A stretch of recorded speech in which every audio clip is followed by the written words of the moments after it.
연월자해! 프론트엔드 엔지니어도 연월자해. Front-end developer, 연월자 hey.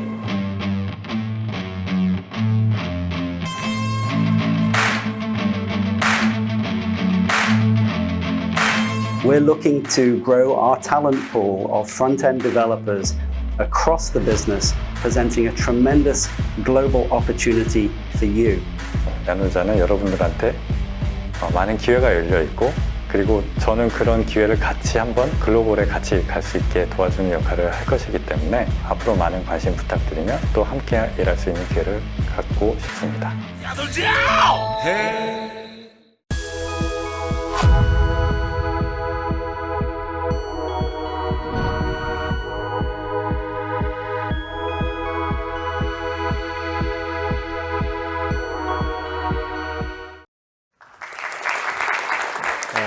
거의 나이 한 40 먹어서 떨릴 일이 없을 것 같을 줄 알았는데 이렇게 많은 분들 앞에 서니까 되게 떨리고 긴장되고 하네요. 네, 잘 부탁드리도록 하겠습니다. 이번에 프론트엔드 DDD를 만나다라는 타이틀로 여러분 앞에 선 박세문이라고 합니다. 다른 기술군 대비 상대적으로 프론트엔드에서 적게 논의되었던 DDD라는 주제에 대해서 이야기를 나누고자 이렇게 나오게 되었습니다.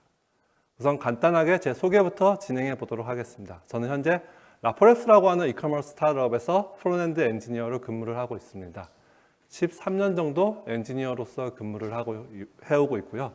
트래블텍, ESG, 게이밍, 하드웨어 제조 같은 다양한 필드에서 업무를 진행을 해왔습니다. 어떻게 하면 즐겁게 오래도록 일을 할 수 있을까에 대해서 고민하면서 살아가고 있는 한 명의 엔지니어입니다. 네, 근본 발표에서는 다음과 같은 이야기를 해보고자 합니다. 우선 DDD에 대해서 이야기하는 이유를 말해보고자 합니다. 여러 가지 이유를 들어서 DDD를 언급하는 이유를 말해보고 이후에 DDD가 무엇인지 이에 관련된 개념들에 대해서 간단하게 이야기를 해보고요. 죄송합니다. 그 이후에 어떻게 DDD를 사용할 수 있을지에 대해서 개념뿐만 아니라 설계를 어떻게 할지에 대해서도 이야기를 해볼 예정입니다. 그리고 난 후 마무리 정리를 해보도록 하겠습니다.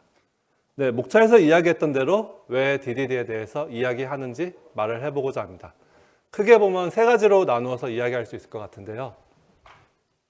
제품의 복잡성을 해결하는 방향에서의 DDD의 활용에 대해서 우선 이야기를 해보고자 합니다. 그리고 이어서 개발 과정에서 여러 팀, 사람들과의 효율적인 의사소통을 위한 방향에서의 DDD를 이야기하고, 마지막으로 기존의 프론트엔드에서 사용하고 있었던 기술이나 패턴, 프레임워크와 DDD가 그렇게 크게 차이가 없음에 대해서 이야기를 해보도록 하겠습니다. 네, 우선 프론트엔드 어플리케이션의 복잡도 문제에 대해서 이야기를 해보도록 하겠습니다. 영화MS 시스템을 구축한다고 했을 때 다음과 같은 요구사항들이 있다고 한다면 어떻게 개발을 진행할 수 있을까요? 이러한 요구사항을 바탕으로 개발을 진행한다고 했을 때 한눈에 전체 시스템을 볼 수는 없을까요? 팀 간의 업무를 분배할 때 업무 분배 범위를 어떻게 나눌 수 있을까요? 새로운 요구사항이 추가되었을 때 어디를 어떻게 수정을 해야 할지, 수정 범위는 얼마나 될지 알 수 있을까요? 이러한 부분들에 대해서 정리를 쉽게 할 수 있는 부분에서 DDD를 사용해 볼 수 있을 것 같습니다. 다음은 도메인 모델링 툴을 이용해서 앞에 유스 케이스를 그려보았습니다. 이런 식으로 그려볼 수 있을 것 같은데요. 영화 예매라는 기능에 있어서 창구 직원 그리고 고객이라고 하는 두 개의 액터가 존재할 것이고, 직원이 예매를 처리하는 하나의 시스템이 존재할 것입니다. 이것들을 기반으로 각각의 시나리오에 대해서 액터 간의 관계, 시스템 간의 관계를 그려본 상황입니다. 위에 유스 케이스를 서술한 것에 비해서 보다 이해하기 쉽고 어떻게 진행을 해야 할지, 업무 분담은 어떻게 해야 할지, 수정사항이 생기게 된다면 이에 대한 영향 범위는 어떻게 될지에 대해서 충분히 파악이 가능할 것이고, 해당 기능에 대한 사전 지식이 없는 신규 인원에 대해서도 이해하기 쉽도록 정리가 가능할 것 같습니다. 레오나르도 다빈치의 말 중에 단순함은 궁극의 정교함이다라는 말이 있습니다. 이처럼 DDD는 복잡한 현실 세계의 요구사항이나 기능을 단순하게 만들어서 이를 개발하는 이들에게 하여금 정교하게 만들 수 있는 도움을 주는 방법이 아닐까 하는 개인적인 생각을 해봅니다. 다음으로 이어서 여러 팀 혹은 다양한 직군의 사람들과의 효율적인 의사소통을 위한 방향에서의 DDD를 이야기하려고 합니다. 흔히들 개발자와 비개발자 간의 의사소통에 대해서 어려움을 토로하곤 하는데요. 예를 들어서 클래스라고 한다면 디자이너는 CSS의 스타일을 정의한 클래스를 이야기할 수 있을 것 같습니다. 개발자는 객체를 이야기하는 클래스를 이야기할 수도 있을 것 같고요. 이런 식으로 동일한 단어에 대해서 서로 다르게 이해할 수 있는 부분이 있는데 이는 개발자와 비개발자뿐만 아니라 같은 개발자 간에도 서로 혼용될 수 있는 부분들이 존재합니다. 하나의 개념에 대해서 다른 팀 간의 이해가 충돌될 수 있는데 오더를 다루는 팀에서 보는 프로덕트는 가격이나 재고 혹은 상품의 옵션 등에 대해서 포커스를 둘 것이고 커스터머 서포트 팀에서 보는 프로덕트는 제품의 배송 기간은 어떻게 되는지, 별점이나 리뷰들은 어떻게 되는지에 대해서 보게 됩니다. 같은 프로덕트에 대해서 서로 다른 속성을 바라보게 되고 바라보는 관점에 따라서 다른 속성의 접근을 함으로써 모델의 혼용 문제가 발생될 수도 있습니다. 그렇기에 개발자건 비개발자건 모두가 공통적으로 쓰는 단어를 만들고 이를 유지하는 것이 의사소통에서 있어 발생할 수 있는 불편함을 줄여주고 나아가 이로 인해서 발생 가능한 잠재적인 문제들을 해결해 줄 수 있을 것이라고 생각합니다. DDD에서는 이렇게 공통적으로 쓰는 말을 유비쿼터스 랭귀지라고 지칭하게 됩니다. 모든 구성원들이 하나의 개념에 대해서 동일하게 이해할 수 있는 사전을 만들고 이를 관리하는 식으로 진행을 할 수 있을 것 같고요. 전체 구성원 간에 살아서 숨쉬고 유지되는 문서를 만들게 될 것 같습니다.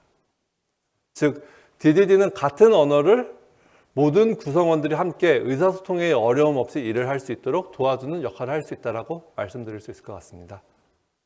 마지막으로 DDD가 현재 우리가 쓰고 있는 기술들과 그렇게 다르지 않음에 대해서 이야기를 해보고자 합니다. DDD에 대해서 프론트엔드와는 뭔가 거리가 먼 듯한 개념으로 인식할 수도 있는데요. 실제로 프론트엔드에서 사용하는 기술들에서는 이미 DDD의 개념이 녹아 들어가 있는 상황입니다. 모두들 리덕스를 써보셨거나 들어보셨을 것이라고 생각을 하는데요. 리덕스는 상태를 관리하는 라이브러리인데 이 리덕스의 상태를 관리를 하는 방식이 DDD에서 쓰이는 CQRS 패턴 그리고 이벤트를 전달해주는 이벤트 소싱 패턴과 상당히 흡사합니다. CQRS 패턴에 대해서 간단히 이야기를 해보자면 상태를 변경하는 커맨드를 위한 모델이 존재하고 그리고 상태를 제공해주는 쿼리라는 모델이 존재합니다.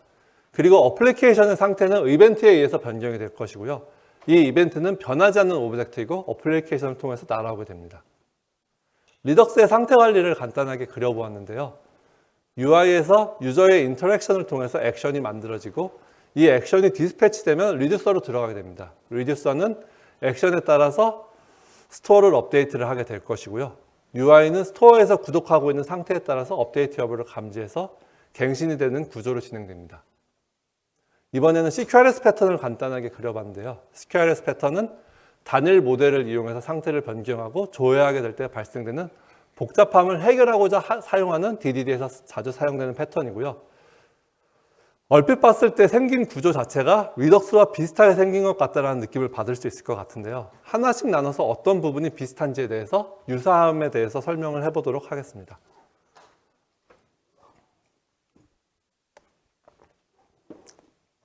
CQRS의 커맨드 모델은 뮤테이션을 위한 리퀘스트입니다. 시스템은 커맨드를 받으면 동작을 수행하고 뮤테이션을 일으키게 됩니다. 리덕스에서는 이 커맨드가 액션으로 처리될 수 있을 텐데요. 액션을 디스패치하게 된다면 우리는 새로운 커맨드를 서브밋하게 됩니다. 다음으로 CQRS의 쿼리 모델인데요. 실제 데이터를 피치를 해오는 동작을 하게 됩니다. 이는 리덕스에서의 셀렉터 역할과 동일하게 될 것이고요. 다음으로 도메인 이벤트입니다. 변화를 일으키는 행위자 자체라고 볼 수 있을 것이고요. 어떠한 이벤트에 대한 팩트라고 말할 수 있을 것 같습니다. 어플리케이션의 어떠한 컴포넌트들이라도 이 이벤트를 받을 수 있고 이 이벤트가 수신되게 되면 스스로 갱신을 하고 새로운 이벤트를 생성할 수도 있게 됩니다. 리덕스에서는 이것이 액션과 동일하나 리듀서에서 처리된 이후의 이벤트라고 부를 수 있을 것 같습니다. 마지막으로 어그리게이션인데요. DDD에서의 메인 패턴이라고도 부를 수 있을 것 같습니다. 이것은 모델의 작은 조각을 표현하게 됩니다. 어그리게이션은 쿼리나 커맨드, 도메인 이벤트들과 통신하게 되고 이것들은 도메인 이벤트를 받아서 스테이트를 영속적으로 관리하고 동일한 시점에 각 뮤테이션에 대해서 새 도메인 이벤트를 생성하게 됩니다. 어그리게이션은 모든 변화에 대해서 계산하고 스테이트를 관리한다는 점에서 리덕스에서의 리듀서 역할을 한다고 볼 수 있을 것 같습니다. 이처럼 DDD에서 사용하는 CQRS 패턴은 리덕스가 추구하고자 하는 이벤트 기반의 데이터 흐름과 매우 유사한 모습을 가지고 있습니다. 두 개의 패턴으로 인해서 DDD는 대중화되었다고 생각합니다. 이벤트 소싱과 CQRS가 그것일 텐데요. 둘 다 확장성, 성능 향상의 필요성에서 생겨났는데 이 두 기술 모두가 현재 리덕스에서 적용되었다고 말할 수 있을 것 같습니다. 프론엔드와 백 DDD는 생각보다 서로 간에 그렇게 많은 이야기가 주고가고 오가고 했던 것 같지 않습니다. 백엔드에서 마이크로 서비스 아키텍처를 도입하면서 DDD에 대해서 많은 연구가 이루어지고 이야기가 했던 것에 비해서요. 그래서 이번 기회를 만나서 DDD에 대해서 조금 더 이야기를 해보고자 나오게 되었습니다. 이제 프론엔드에 DDD를 어떻게 입힐 수 있을까에 대해서 이야기를 해보고자 합니다. DDD를 도입하는 부분에 대해서 이야기하기에 앞서서 앞으로 자주 말하게 될 개념들에 대해서 간단하게 이야기를 해보고 지나가도록 하겠습니다. DDD는 실제 세상의 프로덕트를 나타내는 소프트웨어를 개발하는 데 포커스를 두게 됩니다. 우리는 DDD를 두 가지 영역으로 나눌 수 있을 것 같은데요. 스트래티지 디자인과 택티컬 디자인으로 나눌 수 있을 것 같습니다. 스트래티지 디자인은 유비쿼터스 랭귀지와 바운디드 컨텍스트에 대해서 이야기를 하게 됩니다. 바운디드 컨텍스트는 하나의 이름이 가지는 의미가 통용되는 범위를 정하게 될 것이고요. 이 범위로 인해서 중복되는 개념이 가져다주는 문제의 범위를 지정해주고 이를 통해서 팀 간의 컨플릭이 발생할 수 있는 가능성을 줄여주게 됩니다.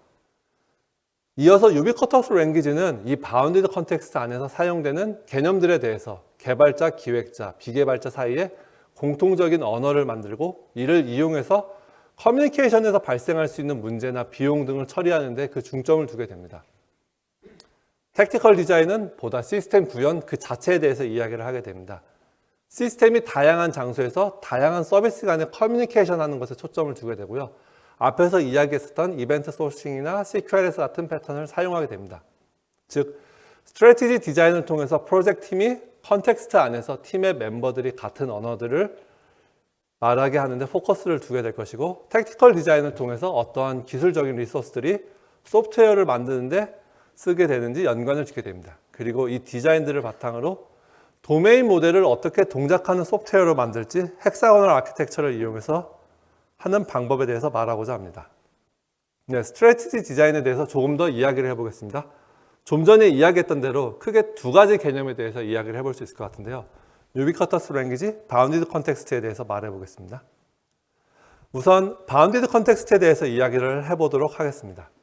어플리케이션의 전체적인 구조를 보면 다양한 도메인에서 같은 용어가 많이 사용되는 것을 볼 수 있을 것 같습니다. 용어의 중복이 많다 보니까 하나의 모델로 처리하려는 시도가 생길 수도 있을 것이고요. 하나의 모델이 다양한 도메인에서 사용된다면 이 모델을 커먼이라고 부를 수 있는 공통 모듈에 집어넣고 여러 팀 내에서 이를 공통적으로 사용하려고 할 수도 있을 것 같습니다. 이 방법이 항상 올바른 방법일까요? 상품이라는 개념이 고객이 바라보는 상품과 주문에서의 상품은 서로 다를 것 같습니다. 서로 관리되는 상태도 다를 것이고요. 더군다나 하나의 모델로 관리되려면 다양한 도메인에서 사용되는 모든 상태가 하나의 모델로 합쳐지게 되고 각각 도메인마다 사용되지 않는 상태가 많이 생기게 될 것 같습니다. 이로 인해서 사용되지 않는 상태를 잘못된 사용을 함으로써 문제가 생길 수도 있을 것이고 모델의 사소한 변경이 관련된 전체 도메인에 영향을 끼칠 수도 있을 것 같습니다. 이를 해결하려면 어떻게 해야 할까요? 모든 도메인이 사용되는 하나의 모델이 아니라 각각의 도메인에 맞게 모델을 만들어야 할 것이고요. 이렇듯 하나의 모델이 그 의미를 갖는 범위를 바운디드 컨텍스트라고 부를 수 있을 것 같습니다. 현재 보여지는 화면에서 있는 커스터머가 두 개의 컨텍스트에서 존재한다고 하면은 커스터머에 대해서 각각의 컨텍스트에 대해서 정의를 하는 게 좋을 것 같습니다. 세일즈 컨텍스트에서 의미하는 커스터머와 서포트 컨텍스트에서 이야기하는 커스터머가 서로 다를 수 있기 때문에 이것에 대해서 각각 정의를 하고 그 정의된 개념을 구분을 짓는다는 것 자체가 팀 간에 발생할 수 있는 컨플릭을 피할 수 있게 해줄 것 같습니다. 이어서 유비쿼터스 랭귀지에 대해서 이야기를 조금 더 해보겠습니다. 프로젝트를 진행을 하다 보면 다음과 같은 상황을 겪어볼 수 있을 것 같은데요. 상품을 추가하는 기능을 만들어주세요. 제품을 등록하는 기능을 만들어주세요. 이 두 가지 요구사항에 대해서 상품과 제품은 같은 것일까요? 다른 것일까요? 추가와 등록은 어떤 의미가 될까요? 수량의 증가일까요? 혹은 상품이나 제품이 기존 데이터베이스에 없었는데 새롭게 추가가 되는 것일까요? 이런 식으로 한 팀 내에서도 하나의 도메인 내에서 용어를 다르게 쓰는 경우를 겪어볼 수 있을 것 같습니다. 이 차이로 인해서 도메인을 다르게 바라보고 다르게 이해해서 나중에 문제로 다가올 수 있는 상황이 종종 있을 것 같습니다. 이를 해결하기 위해서 유비쿼터스 언어를 언급하려고 합니다. 이 유비쿼터스 언어는 팀 내에서 모두가 이해하는 공통된 언어라고 부를 수 있을 것이고요. 팀은 이 개념의 정의에 대해서 모두가 동의를 하고 이것은 문서나 워크플로우, 스펙, 논의할 때 사용되는 화이트보드, 심지어는 실제 저희가 작업을 하게 되는 코드에까지 공통적으로 쓰이는 용어를 정의하고 이를 사용하도록 하게 해야 합니다. 이를 유지하기 위해서 용어 사전을 만들고 이 용어 사전을 모두가 함께 사용할 수 있도록 팀 내 구성원들이 노력을 하게끔 해야 할 것이고요. 이것은 용어 사전이 만들어질 수 있는 한 가지 예시인데요. 이런 식으로 마크다운을 만들어서 구성을 할 수도 있을 것 같습니다. 도메인 내에서 사용되는 용어에 대해서 나열을 하고 이에 대한 설명을 디테일하게 나눔으로써 해당 용어가 올바른 장소에 올바르게 사용될 수 있도록 할 수 있을 것 같습니다.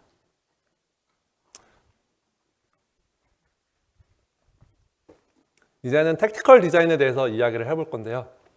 택티컬 디자인은 도메인 모델을 구성하기 위한 기술적인 리소스들의 집합이라고 말할 수 있을 것 같습니다. 이 리소스들은 하나의 바운디드 컨텍스트 안에서 적용되어서 돌아가게 되고요. 택티컬 디자인이 올바르게 사용되면 도메인 모델을 풍부하게 확장할 수 있고 비즈니스 요구를 보다 명확하게 반영할 수 있을 것입니다. 이 택티컬 디자인은 빌딩 블록을 사용해서 우아한 도메인 모델을 만드는 데 도움이 될 것이고요.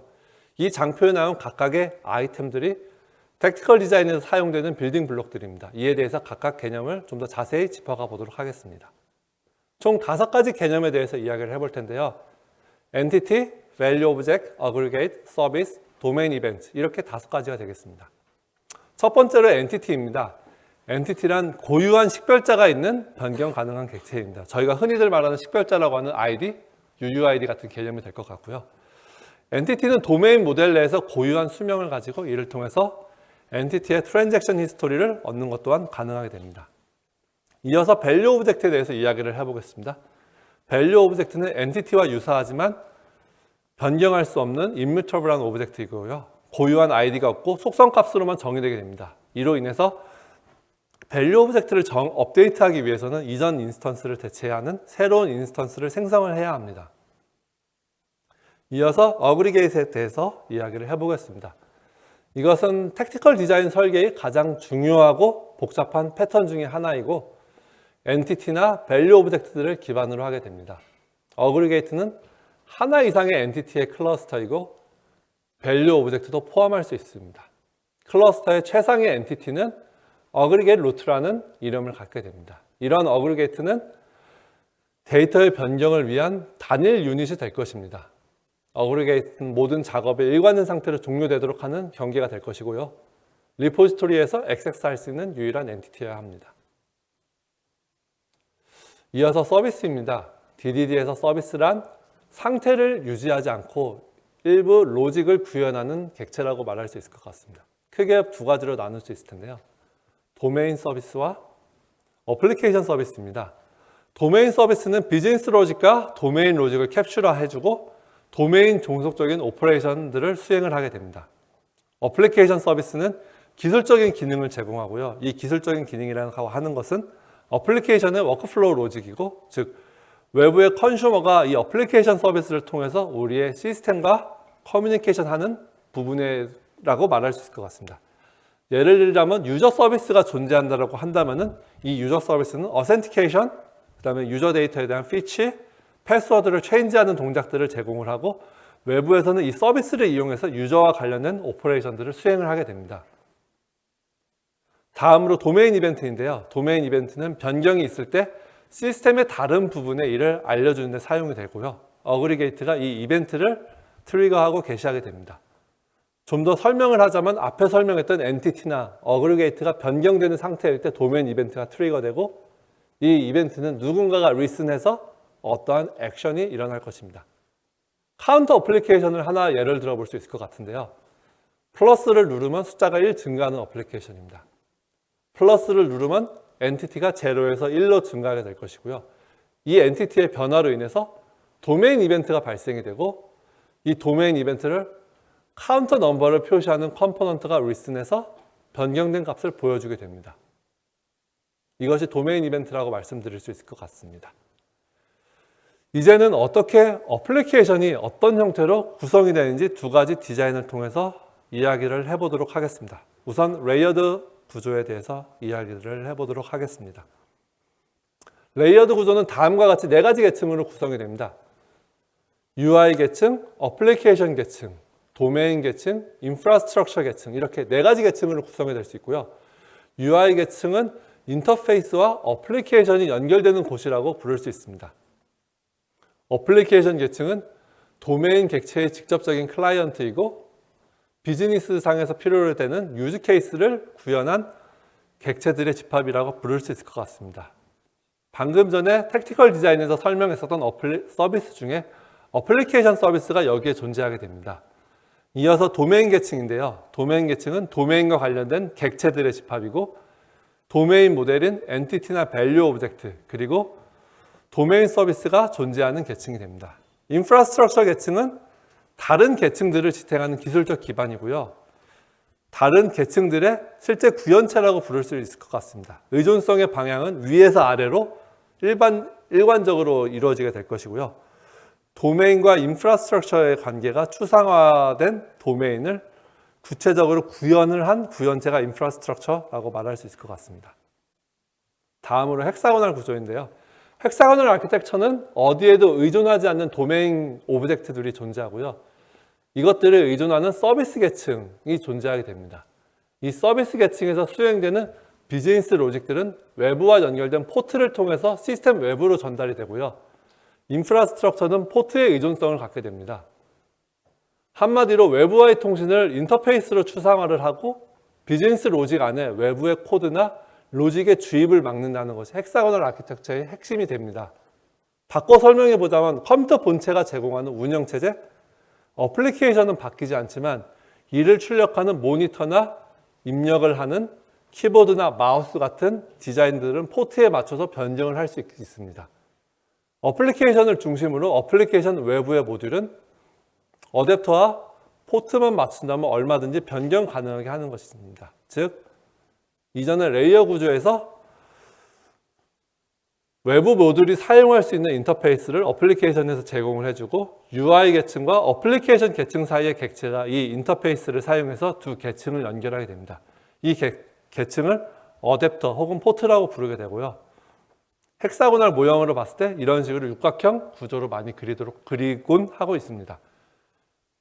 이런 모습을 갖게 되고요. 의존성은 바깥에서 안으로만 가는 단방향 의존성을 갖게 되고요. 어댑터를 통해서 인프라 영역에 접근할 수 있게끔 만들어줍니다. 이렇게 아키텍처를 구성함으로써 인해서 어댑터와 어댑터 안쪽에, 그러니까 인프라스트럭처 안과 밖의 관계가 느슨한 결합을 유지할 수 있게 되고요. 이를 통해서 데이터베이스의 변경이나 REST의 API의 변경과 같은 부분에 있어서 기존 내부 도메인 코드의 변경 없이 인프라스트럭처 코드를 추가하고 이에 따른 어댑터만을 수정함으로써 바로 대응을 할 수 있게 됩니다. 즉 부분적인 수정이 발생했을 경우에 어플리케이션 전체에 대한 수정이 필요하지 않고 어플리케이션을 감싸고 있는 인프라스트럭처 그리고 어댑터 부분만 수정함으로써 이에 대한 변경을 핸들링할 수 있게 됩니다. 그리고 어댑터가 하는 역할들은 우리가 흔히들 상태 관리로서 이용하게 되는 리덕스나 뷰엑스를 이용해서 정리를 할 수 있을 것 같습니다. 이런 느슨한 결합을 다시 조금 더 보게 되면 위와 같이 두 부분으로 나눌 수 있을 것 같습니다. 프레임워크의 독립적인 부분, 프레임워크 부분 이렇게 두 부분으로 나눌 수 있을 것 같고요. 프레임워크 부분은 저희가 흔히들 프론엔드 개발에 사용하는 리액트나 뷰, 스펠트, 앵귤러 같은 것으로 부를 수 있을 것 같습니다. 이런 식으로요. 이 구조를 유저를 포함한 전체 시스템 플로우로 다시 그려보면 이렇게 될 것 같습니다. 사용자는 UI와 어댑터로 포장되어 있는 프레임워크를 통해서 어플리케이션을 이용하게 될 것이고요. 프레임워크는 어플리케이션 레이어에서 제공해주는 유스케이스들을 인프라스트럭처 레이어를 통해서 이용할 수 있게 됩니다. 이 프레임워크들은 아까 말씀드렸던 리액트, 리덕스 같은 것들을 이용해서 프레임워크를 구성을 할 수 있을 것이고요. 어댑터는 이런 식으로 스테이트 매니지먼트 식으로 구성을 할 수 있을 것 같습니다. 프레임워크 내부와 외부는 느슨하게 결합되어 있기 때문에 기존 인프라스트럭처 위에 어떠한 프레임워크가 오더라도 어댑터를 통해서 유연하게 변화하고 대응할 수 있도록 만들 수 있습니다. 자, 이제 지금까지 나왔던 내용을 토대로 어플리케이션을 한번 간단하게 설계를 해보는 시간을 가져보도록 하겠습니다. 우선 헥사고널 아키텍처를 적용한 어플리케이션의 폴더 구조를 만들어 보도록 하겠습니다. 이전에 나왔던 헥사고널 아키텍처를 가져오고 이후의 구조에 맞춰서 폴더 구조를 가져가 보겠습니다.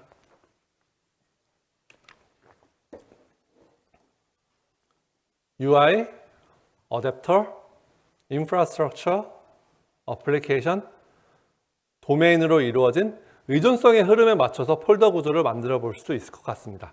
다만 조금 다른 부분들이 커먼 UI나 유틸스 부분들이 있을 텐데요. 이 부분에 대해서는 좀 더 뒤에 설명을 드리도록 하겠습니다. UI 레이어는 일반적으로 저희가 생각하는 UI 컴포넌트를 생각하면 될 것 같습니다. 그러나 해당 컴포넌트는 도메인별로 나뉘어져서 구성이 될 것이고요. 오른쪽에 있는 소스 트리에서 보다시피 커스터머, 오더, 프로덕트라는 도메인별로 나눠서 컴포넌트들이 구성이 될 수 있을 거고요.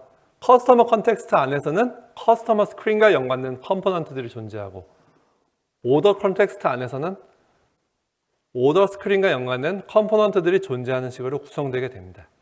각각의 컨테이너 컴포넌트들은 어댑터를 통해서 도메인에서 사용하는 엔티티나 밸류 오브젝트들을 받아서 프레젠테이션 컴포넌트에 전달을 해주고 프레젠테이션 컴포넌트에서는 액션을 어댑터로 전달받아서 상태 변화를 일으키고 이를 다시 받아 갱신되는 구조로 진행되게 됩니다. 실제 컴포넌트의 예를 한번 보게 될 텐데요.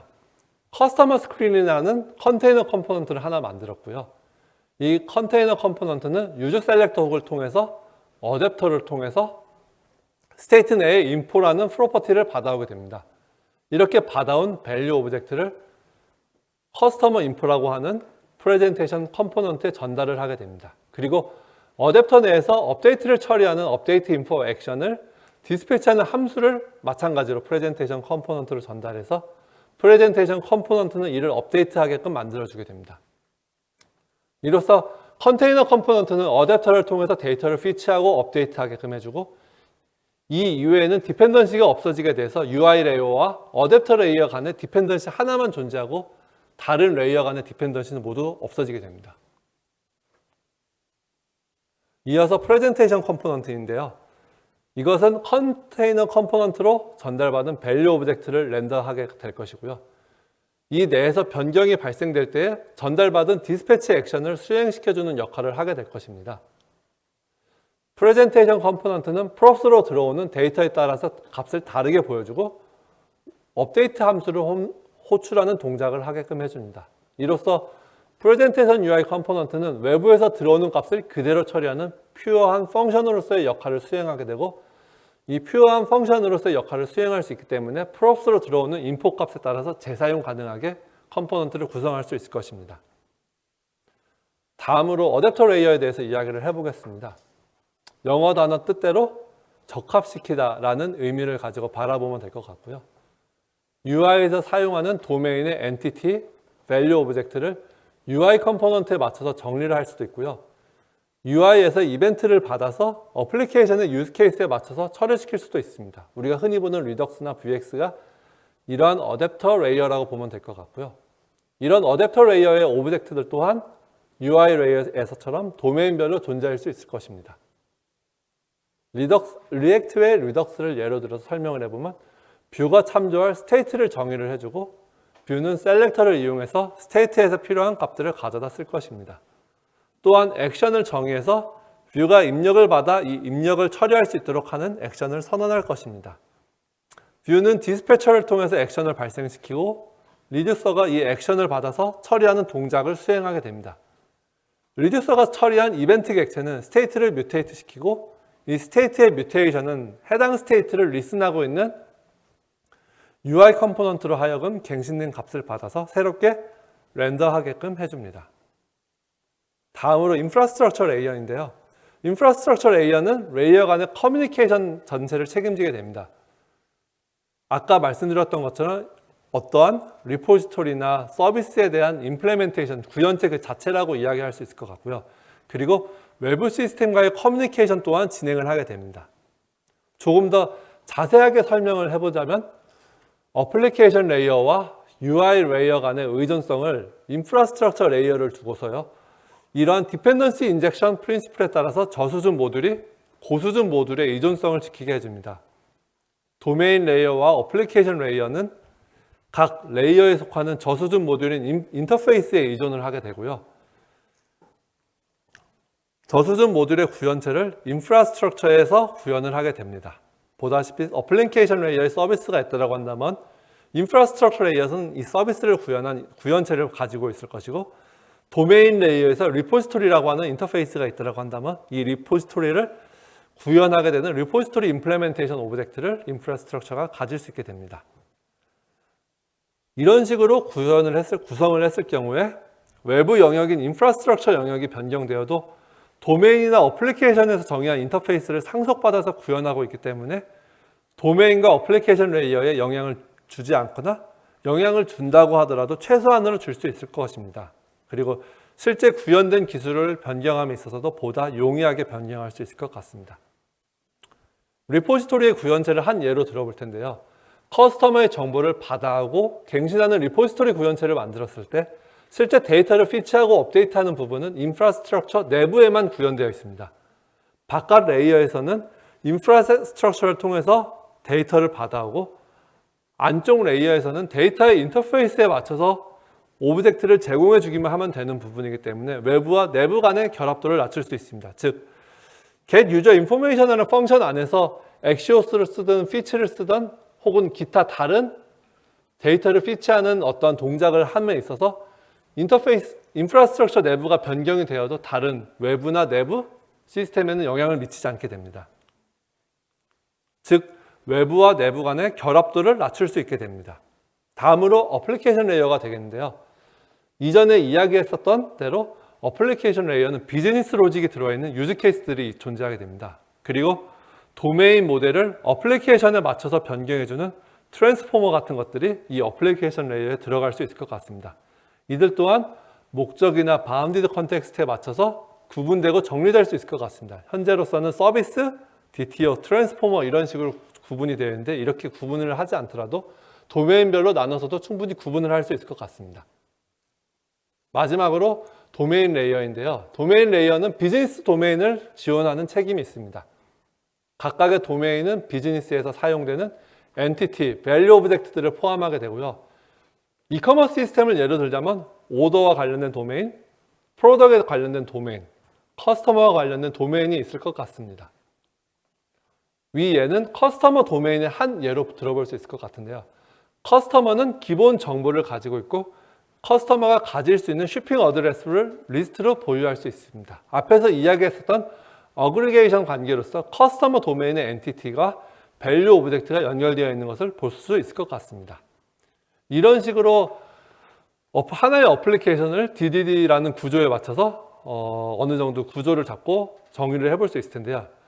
이를 보다 단순하게 가져가 보도록 하겠습니다. 저희는 지금까지 도메인에 맞춰서 어플리케이션의 구조를 가져왔었기 때문에 왼쪽의 트리 구조는 지금까지 이야기했었던 부분에 맞춰서 구조화된 전체 어플리케이션이고요. 이 전체 어플리케이션 중에서 커스터머와 관련된 컨텍스트에 해당하는 각각의 레이어들을 출연해서 별도의 어플리케이션을 만들 수 있을 것 같습니다. 이 커스터머와 컨텍스트에 해당하는 각각의 레이어들을 가져왔기 때문에 이 또한 하나의 조그만 어플리케이션이 될 수 있을 것 같고요. 이것을 커스터머 어플리케이션이라고 부를 수 있을 것 같고 마찬가지로 오더와 프로덕이라고 하는 도메인에 대해서 각각의 레이어들을 가져와서 오더 어플리케이션, 프로덕 어플리케이션을 구성을 할 수도 있을 것 같습니다. 이렇게 했을 경우에 최종적으로는 하나의 커다란 어플리케이션을 위와 같이 컨텍스트별로 나누어서 어카운트 어플리케이션, 오더 어플리케이션, 프로덕트 어플리케이션으로 나눌 수 있고, 이런 식으로 어플리케이션들이 하나의 커다란 어플리케이션 안에서 조각조각 잘게 잘라져서 구성이 된다고 한다면 이것이 마이크로 프론트엔드 아키텍처가 될 수 있다고 말할 수 있을 것 같습니다. 네, 지금까지 DDD 적용을 하면서 어떻게 어플리케이션 설계할 것인지 구성할 것인지에 대해서 이야기를 해보았는데요. 이제 DDD를 적용을 하면서 마주칠 수 있을 법한 문제점에 대해서 몇 가지 이야기를 해보도록 하겠습니다. 첫 번째 케이스인데요. 여러 개의 도메인이 동일한 프레젠테이션 컴포넌트를 필요로 하는 경우입니다. 프로덕트 도메인의 프로덕트 리스트와 오더 도메인의 카트가 동일한 UI 컴포넌트를 이용해서 제품을 표시할 수 있을 것입니다. 이런 경우에는 공통되는 구성 요소인 컴포넌트를 커먼 UI 레이어로 이동시켜 줄 수 있습니다. 커먼 UI 컴포넌트는 도메인에 구애받지 않아야 하므로 커먼 UI 레이어 내에 베이스 컴포넌트를 추출해서 따로 보관하고 이것을 해당하는 도메인에서 적절하게 확장해서 사용할 수 있게끔 만들어주면 좋을 것 같습니다. 두 번째 케이스는 첫 번째 케이스와 비슷한데 여러 개의 도메인이 동일한 컨테이너 컴포넌트를 필요로 하는 경우입니다. 단순히 UI 컴포넌트뿐만 아니라 어떤 데이터를 피치하는 로직까지 모두 포함하는 경우일 텐데요.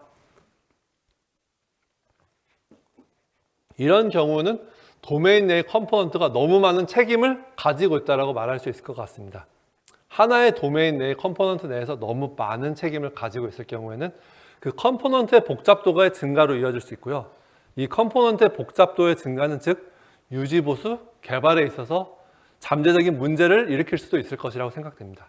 그렇기 때문에 이 도메인에 담당하는 컴포넌트를 보다 작게 분리하고 어플리케이션 레이어에서 빌딩 블록을 나누어서 사용할 수 있도록 해주면 좋을 것 같습니다. 즉 추천 아이템의 리스트를 보여준다고 한다면 추천 아이템의 리스트를 핸들링하는 어플리케이션 레이어의 유즈 케이스를 추가하고 이렇게 받아온 아이템 리스트를 커먼하게 렌더할 수 있는 아이템 리스트 컴포넌트를 구성해서 커먼 UI에 배치를 함으로써 아이템의 복잡도를 낮추는 도메인의 복잡도를 낮추는 식으로 구성을 해볼 수 있을 것 같습니다. 세 번째 경우는 여러 개의 도메인이 동일한 API를 호출하는 경우인데요.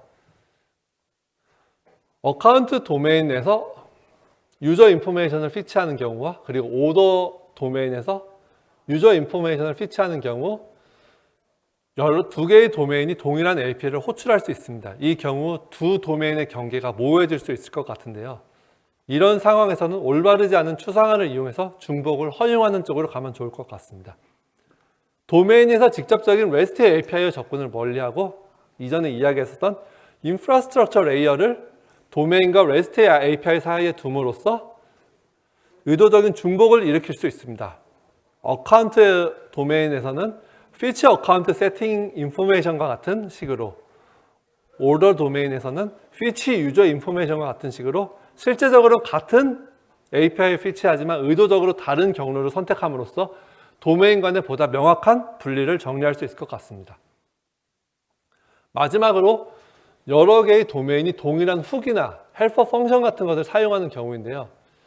이 경우 인프라스트럭처에서 처리되어야 할 필요가 없는 것에 대해서 확실한 확신이 있다고 한다면 아까 폴더 구조에서 나왔던 탑 레벨의 유틸 같은 곳으로 이동돼서 관리되면 좋을 것 같습니다. 네, 지금까지 DDD에 대해서 이야기를 해보았는데요. DDD가 항상 오를까요?